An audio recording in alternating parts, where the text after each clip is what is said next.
ಬೆಂಗಳೂರಿನಲ್ಲಿ ಮುಂದುವರೆದ ಆಪರೇಷನ್ ಒತ್ತುವರಿ. ಥಣಿಸಂದ್ರದ ಎಸ್ಆರ್ಕೆ ನಗರದಲ್ಲಿ ಹಲವು ಮನೆಗಳು ನೆಲಸಮ. 100 ಕೋಟಿ ಮೌಲ್ಯದ ಆಸ್ತಿ ವಶಪಡಿಸಿಕೊಂಡ ಬಿಡಿಎ.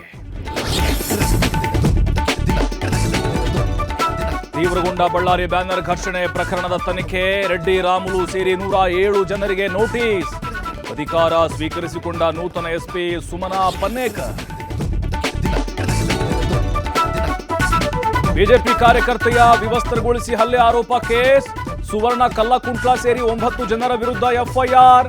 ಇತ್ತ ಕಾಂಗ್ರೆಸ್ ಪಾಲಿಕೆ ಸದಸ್ಯೆ ಪೊಲೀಸರ ವಶಕ್ಕೆ.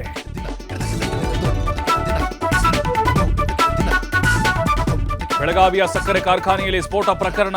ದುರಂತದಲ್ಲಿ ಮೃತಪಟ್ಟವರ ಸಂಖ್ಯೆ 7ಕ್ಕೆ ಏರಿಕೆ.